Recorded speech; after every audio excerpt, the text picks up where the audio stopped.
কেউ কথা রাখেনি। ৩৩ বছর কাটল, কেউ কথা রাখেনি। ছোটবেলায় এক বষ্টুমি তার আগমনী গান হঠাৎ থামিয়ে বলেছিল, শুক্লা দ্বাদশীর দিন অন্তরাটুকু শুনিয়ে যাবে। তারপর কত চন্দ্রতুক অমাবস্যা এসে চলে গেল, কিন্তু সেই বষ্টুমি আর এলো না।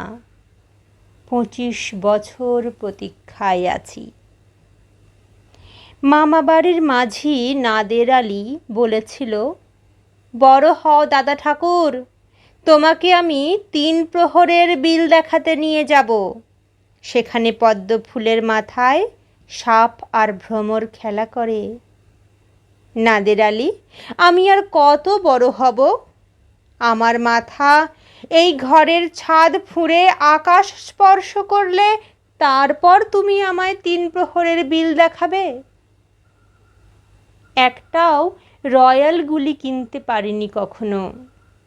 লাঠি লজেন্স দেখিয়ে দেখিয়ে চুষেছে লস্কর বাড়ির ছেলেরা। ভিখারির মতন চৌধুরীদের গেটে দাঁড়িয়ে দেখেছি ভেতরে রাস উৎসব। অবিরল রঙ্গের ধারার মধ্যে সুবর্ণ কঙ্কণ পরা ফর্সা রমণীরা কত রকম আমোদে হেসেছে। আমার দিকে তারা ফিরেও চায়নি।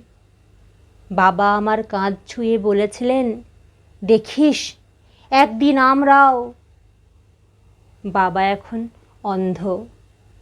আমাদের দেখা হয়নি কিছুই। সেই রয়্যাল গুলি, সেই লাঠি লজেন্স, সেই রাস উৎসব আমায় কেউ ফিরিয়ে দেবে না। বুকের মধ্যে সুগন্ধি রুমাল রেখে বরুণা বলেছিল, যেদিন আমায় সত্যিকারের ভালোবাসবে সেদিন আমার বুকেও এরকম আতরের গন্ধ হবে। ভালোবাসার জন্য আমি হাতের মুঠোয় প্রাণ নিয়েছি। দুরন্ত ষাঁড়ের চোখে বেঁধেছি লাল কাপড়। বিশ্ব সংসার তন্ন তন্ন করে খুঁজে এনেছি ১০৮ নীল পদ্ম। তবু কথা রাখেনি বরুণা। এখন তার বুকে শুধুই মাংসের গন্ধ। এখনো সে যে কোনো নারী। কেউ কথা রাখেনি। ৩৩ বছর কাটল, কেউ কথা রাখেনি। ধন্যবাদ।